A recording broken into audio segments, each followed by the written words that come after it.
ओम साई राम। आज फिर मैं आपके सामने अपनी साई अनुभूति लेके प्रस्तुत हो रही हूँ। हम बाबा के बच्चों को तो सबको ऊदी की महिमा पता है। ऐसे बहुत सारे लोग भी हैं जो ऊदी को ही हमेशा कोई भी औषधि की जगह उसी को यूज़ किया जाता है। उनमें से एक मैं भी हूँ। मुझे ये कहते हुए बहुत अच्छा फ़ील होता है कि एक ज़माने में जब मैं अपने हाथ पैर भी नहीं चला सकती थी, तब वहाँ से लेके यहाँ तक की यात्रा में ऊदी बहुत बड़ा सहारा रहा है। अब मेरे पास घर में कोई मेडिसिन्स नहीं होता। एंड दूसरी बात, ये ऊदी सिर्फ हमें नहीं, बल्कि सिर्फ इंसानों को नहीं, बल्कि ऐसे बहुत सारे जानवर हैं, बहुत सारे पशु हैं जिन पे काम किया है ऊदी ने। एक छोटा सा वाक़या बताती हूँ। मैं शिरडी में आ चुकी थी, मैं शिरडी में मूव हो चुकी थी, उसके बाद का है। जैसे कि मुझे द्वारका माई में बैठना बहुत अच्छा लगता था, तो मैं हमेशा मतलब कोशिश रहती थी कि रात को 12 बजे तक तो बैठूँ। 12 बजे जब वहाँ सफाइयाँ हो जाती थी, उसके बाद 12:10 या फिर 15 मिनट के बाद मैं आ जाती थी। जब सफाई हो जाए तो एक बार फिर से थोड़ी देर बैठ के मेडिटेशन करो एंड उसके बाद निकल आती थी घर को।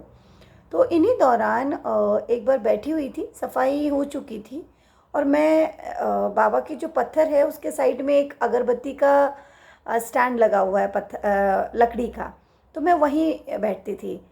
उस दिन भी यही हुआ कि बस अब थोड़ी देर में उठ के जाना है, सोच ही रही थी, तो अचानक से एक डॉगी है जिसे आजकल तो मैं गोदीराम के नाम से पुकारती हूँ, वो बिल्कुल आके मेरे गोद में बैठ गया।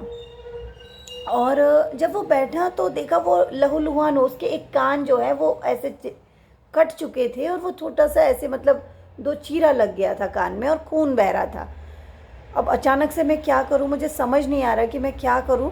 तो वो जब मेरी गोद में बैठा, वो थोड़ी देर के लिए शांत था, तो मैं उसे सहलाते गई। अब वहाँ पे वेट का थोड़ा सा वो है, तो और मैं तब जानती भी नहीं थी कि वेट डॉक्टर कहाँ होगा, क्या होगा, और रात के 12 बजे, तो ऑब्वियसली कोई एक्सेस नहीं था।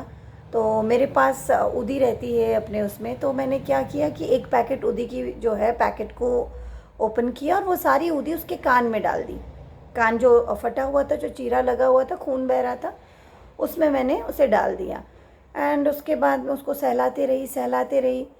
काफ़ी देर हो गया, वो उसको आराम आ रहा था, वो उठ नहीं रहा था वहाँ से।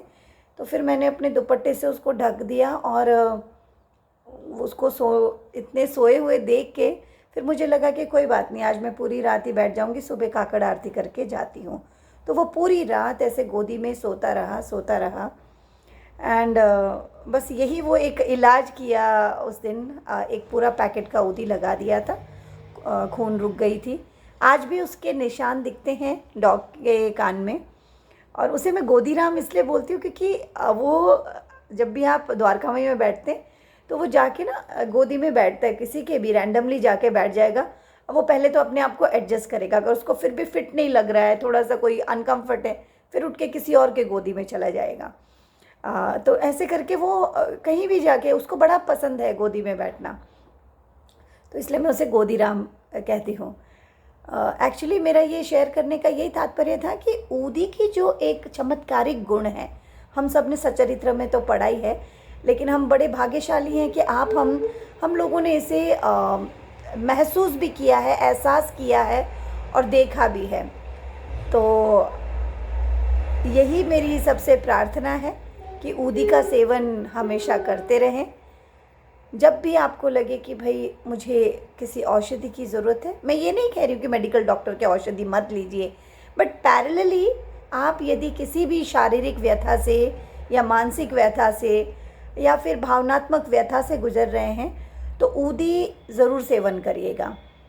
मेरी तो यही कोशिश रहती कि पहला जब मैं आंखें खोलती हूँ तब भी ऊदी लिया जाए और रात को सोने से पहले भी ऊदी लिया जाए। तो ऊदी अब एक हमारे जीवन का अभिन्न अंग हो गया। जैसे हम सांस लेते हैं जीने के लिए, ऐसे मुझे लगता है कि भाई ये ऊदी जो है वो मेरी जीवन का आधार बन चुकी है। तो बाबा ने एक बहुत चमत्कारिक गिफ्ट दिया है, हम सबको उपहार दिया है, और इस सब का सेवन करिएगा। आज के लिए इतना ही। ओम साई राम।